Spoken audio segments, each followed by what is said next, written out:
So, bismillah, topic natin continuation or recap nung sa last meeting natin, resultant of four systems. So, these videos probably natapos na or I will be making future or advanced lectures para at least kung mayroon tayong hindi man kayang i-discuss sa physical classes, alam naman natin na itong sa statics of rigid bodies, malaki yung coverage if gagawin natin na step by step or ladderized yung pagdi-discuss natin ng mga subtopics nitong statics of rigid bodies.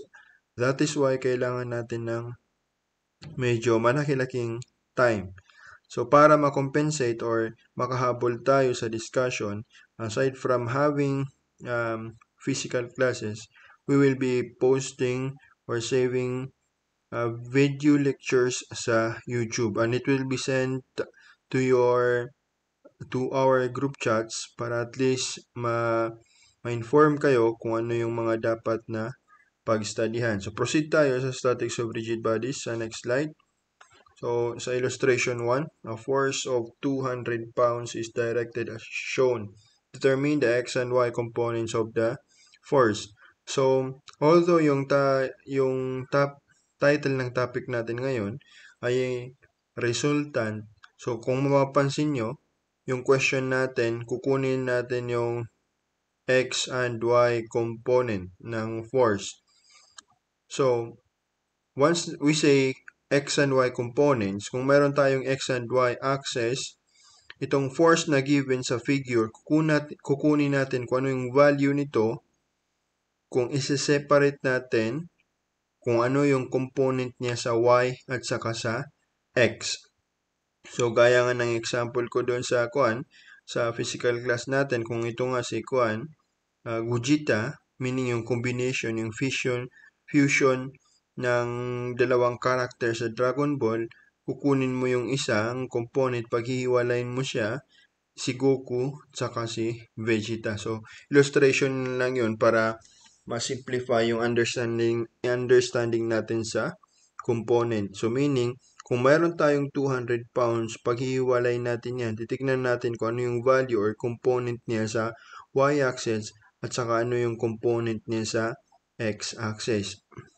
So, para makakuha tayo ng idea, so, i-apply natin yung sa parallelogram law, axiom of mechanics. So, meaning, gagawa tayo ng parallelogram gamit itong force na ito, itong given na figure.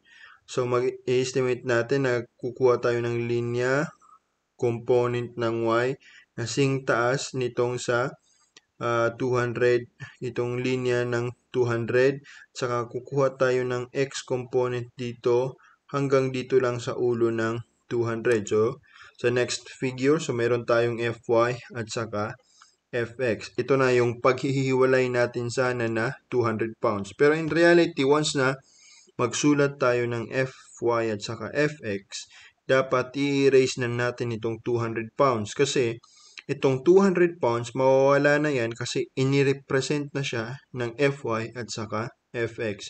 Pero hindi muna natin tinanggal dito sa video kasi para makita nyo na dito, hanggang dito yung fy at saka approximately hanggang dito rin yung haba ng fx. So, ito yung kukunin natin. Ano ba yung value ng fy at saka fx dahil sa pinaghiwalay natin yung force ng 200 pounds. So, sa next na figure, makikita natin itong tatlong forces na to, Fy, Fx, 200. Ito yung 200, ito yung resultant. Ito yung pinaka-resultant. Ito yung Fy at saka Fx. Ito yung pinaghiwalay natin na component galing sa resultant. So, kung a-applyan natin to ng parallelogram law, itong pinakatuktok ng Fy hanggang doon lang sa 200, tapos itong pinakatuktok ng Fx hanggang doon rin naka-align sa pinaka-head ng 200 pounds. So, since naka-limit ito, so meaning magkasing haba itong Fy at saka itong sa banda rito. So, pwede natin i-transfer itong component ng Fy papunta doon para may imagine natin na makakreate tayo ng triangle. So, ito yung triangle natin. 200 pounds. Fy at saka Fx. Tapos, may given na angle na 30 degrees dito. So, dito yung angle natin na 30 degrees. So, kung a-applyan natin ng SOHCAHTOA, itong triangle natin, force triangle natin, so, sanayin natin yung mga sarili natin na always tayong kukuha ng angle from X, meaning dito sa X-axis. Kasi ang mas madali yung pagkuha or pag-solve kapag yung mga angle natin galing sa x-axis, kasi isipin lang natin na kapag Fy, kukunin natin yung value ng Fx, automatic na cosine yung gagamitin natin. Tapos kung kukunin natin yung value ng Fy, automatic na gagamitin natin yung sine. Once na yung angle natin na ay taken from x. So, use cosine. So, ito yung sa SOHCAHTOA natin. Sine opposite is equal sa sine theta is equal sa opposite over hypotenuse. Cosine theta is equal sa adjacent over hypotenuse. Sa TOA naman, tangent theta is equal sa opposite over adjacent. TOA, so TOA. So, cosine ka, CA at saka edge. Itong SO, SOH. So, dyan nanggaling yung pag-memorize natin ng SOHCAHTOA. So, next na question, saan ba yung opposite, saan yung hypotenuse, saan yung adjacent? So, sa hypotenuse, kung ano yung pinakamahabang side ng triangle natin, automatic na siya yung hypotenuse. Pero, sa adjacent naman at saka sa opposite, nakadepende yan kung saan yung angle.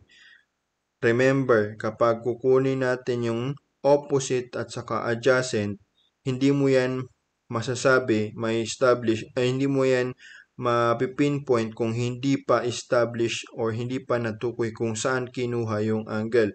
So, dahil dito sa figure natin, meron na tayong angle. Ang opposite nitong angle ay yung Fy.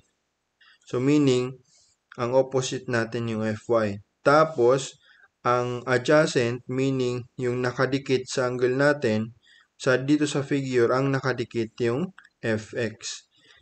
So, nakadikit rin yung hypotenuse, pero since mayroon na tong pangalan, hypotenuse, so, neglect na yan. Ang next na side na nakadikit yung Fx, so meaning, ang adjacent natin yung Fx. What if dito naman nakuha yung angle natin dito sa taas ng 30? Kung dito yung angle natin kinuha, so ang magiging adjacent or dikit ng angle natin ay yung Fy. Tapos ang magiging opposite natin itong Fx. So kaya nga, yung sa opposite at saka adjacent, nakadepende kung saan kinuha yung angle. So kung gagamitan natin itong force triangle natin ng SO, so meron tayong sin theta equal sa opposite over hypotenuse. So sin 30 degrees kasi ang angle natin 30 degrees. Sin 30 degrees. Tapos, ang opposite natin yung Fy. So, lagyan natin dito sa taas ng Fy. Tapos, ang hypotenuse natin itong force na 200. So, ito yung na-form natin. Sin 30 degrees is equal sa Fy over 200.